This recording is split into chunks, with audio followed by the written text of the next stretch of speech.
各位朋友，大家好。大家是否希望將你嘅產品或者服務擺喺全球最大嘅搜尋器，利用關鍵詞可以喺首頁展示到出嚟？喺呢個視頻，我哋就教大家點樣用零成本可以做到呢樣嘢。我哋首先要了解一下互聯網每1分鐘嘅海量數據變化。YouTube 上傳72個小時視頻，我哋要3天不眠不休先可以將佢睇晒。Google 搜尋有200幾萬，域名增加70個，網站增加570個，郵件服務器發出2億封郵件。喺呢個海量數據裏邊，我哋點可以利用關鍵詞喺全球最大嘅搜尋器可以自然展示出嚟呢？我哋就要借助 Google 同 YouTube 呢2個關聯嘅平台。我哋試一試關鍵詞 Modelling Heat， 佢有一個熱升華行業裏邊嘅專用關鍵詞，係講一台滾筒印花機。我哋嘅關聯企業 Google 喺全球排位第1。喺呢度帶出嚟嘅頁面係有163萬，喺163萬裏邊，我哋排位全球排名第1。重點在於我哋下面 Google 俾咗2個冠名排位嘅關鍵詞搜尋，呢2個關聯嘅為我哋帶嚟3萬多個外聯。呢3萬多個外聯裏邊，喺唔同嘅情況之下，都會為我帶嚟訪問，因為佢全部都係視頻。喺咁嘅情況之下 ，Google 對我哋嘅權威就增加咗，因為呢2個關聯嘅連接裏邊，佢帶嚟嘅視頻訪問喺唔同情況之下都係喺外國嘅，令到我哋喺呢個行業裏邊嗰個權威增加咗，喺行業裏面嘅知名度加強咗。我哋翻到去 Google 視頻嘅頁面，喺10個連接裏邊，我哋佔咗8個。第2頁情況都係一樣，第3頁情況都係一樣，第4頁情況都係一樣，第5頁情況都係一樣。喺呢幾頁，我哋佔個百分比都係相當高。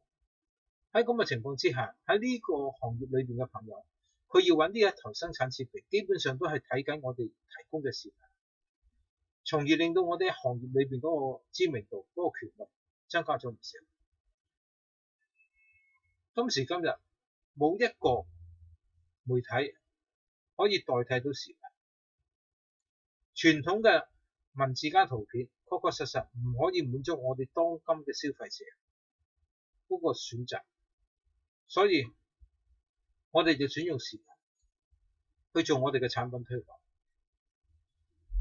因為視頻係可以完完全全360度透視到我哋嘅產品嗰個功能、嗰個應用、嗰個效果，讓消費者可以更清楚了解到我哋嘅產品設備，令到海外嘅消費者無需長途跋涉嚟到我哋工廠裏邊去睇我哋嘅設備，因為佢任何時間只要佢打行業裏邊嘅關鍵詞，佢要揾嘅設備就可以睇到我哋嘅相關設備。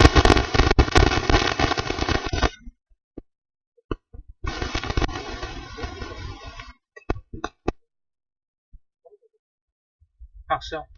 佢睇嗰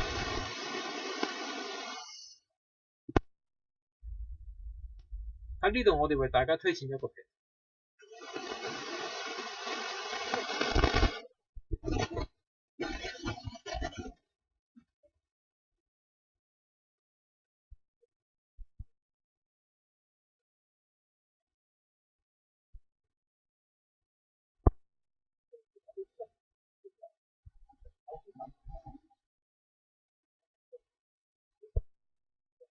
用智能手機可以隨時睇得到。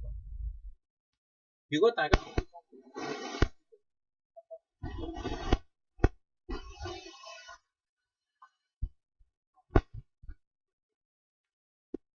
業總會舉辦一場研討會，時間係下晝3點至5點。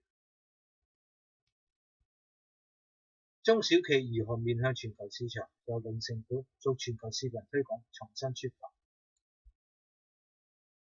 喺呢個研討會，我哋會一一剖白整個互聯網嘅市場裏邊，點樣可以叫做你嘅產品喺全球